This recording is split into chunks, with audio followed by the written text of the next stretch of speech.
আমরা রিজিম কথাটা বলি সেটার বিরুদ্ধে ঐক্যবদ্ধ হয়েছেন। এর মধ্যে হলো আমাদের সরকার যিনি প্রধান ছিলেন গতবার ফ্যাসিস্ট হাসিনা, উনি হলো বাংলাদেশ থেকে হলো পালিয়ে গিয়েছেন।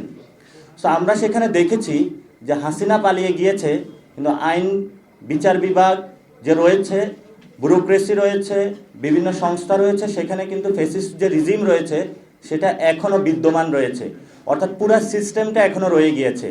কিন্তু ছাত্র জনতার যে অভ্যুত্থানটা হয়েছিল, সেই অভ্যুত্থানটা হয়েছিল একটা দফার ভিত্তিতে। সেই দফাটা ছিল ফ্যাসিস্ট হাসিনার বিলোপ বা রিজিমের বিলোপ এবং হলো নিউ পলিটিক্যাল সেটেলমেন্ট, যা নতুন রাজনৈতিক বন্দোবস্ত।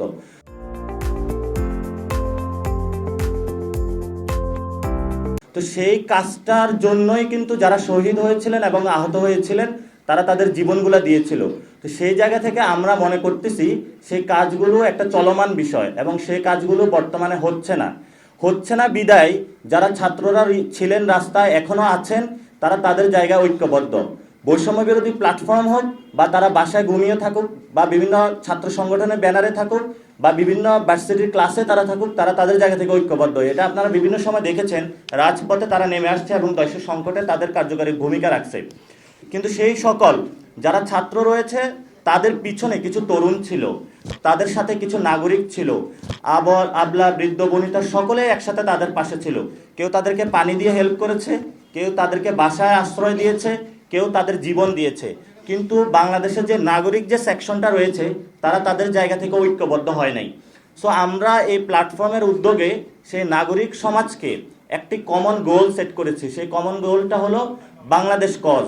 বাংলাদেশ রক্ষার জন্য কোনো মতবাদ, দলাদলি সকল কিছুর ঊর্ধ্বে উঠে বাংলাদেশের মধ্যে কিভাবে বাংলাদেশকে রক্ষা করা যায়, বাংলাদেশকে যে ছাত্র জনতার যে আকাঙ্ক্ষা ছিল সেটা অনুযায়ী গঠন করা যায়, সেই জন্যই এই পলিটিক্যাল ফিলোসফিটা নিয়ে কিন্তু আমরা নাগরিক কমিটির আত্মপ্রকাশ করেছি।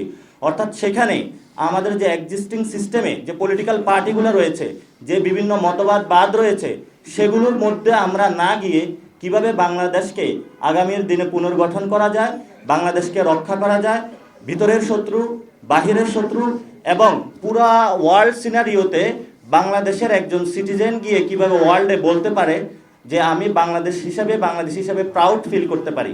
ওই জায়গা থেকে আমাদের নাগরিক প্ল্যাটফর্ম, ছাত্র এবং জনতা যারা আছে সবাইকে নিয়ে হলো কাজ শুরু করেছে এবং আত্মপ্রকাশ করেছে।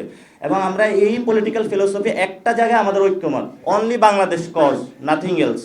সেখানে বিভিন্ন জনের চিন্তাগত জায়গায় বিভিন্ন মতামত থাকতে পারে, এটা তার ব্যক্তিগত বিষয়, কিন্তু বাংলাদেশ প্রশ্নে আমরা সবাই ঐক্যবদ্ধ। সো প্রিভিয়াসলি আমরা দেখেছি বাংলাদেশের বহির্শক্তি এবং ভিতরের শক্তি অনেকে ইন্টারভেন করেছে, যার জন্য ফ্যাসিস্ট রিজিমটা এত দীর্ঘ প্রক্রিয়া হয়েছে এবং আরও এটার দীর্ঘ প্রক্রিয়ার অংশ হিসাবে আমরা দেখছি যে তারা এখনও তাদের ষড়যন্ত্রগুলো রাখছে। তো সেই জায়গা থেকে আমরা মনে করছি যে বাংলাদেশ কজে নতুন করে বাংলাদেশের সকল যত জনতা রয়েছে, নাগরিক রয়েছেন, ছাত্ররা রয়েছেন, বৃদ্ধ রয়েছেন, শিক্ষার্থী রয়েছেন, যে সেকশনে বলুন না কেন, আমাদের ঐক্যবদ্ধ হওয়া প্রয়োজন। এবং অনলি দিস পলিটিক্যাল ফিলোসফি যে বাংলাদেশ কজ, সেটাতে আমরা ঐক্যবদ্ধ হয়েছি।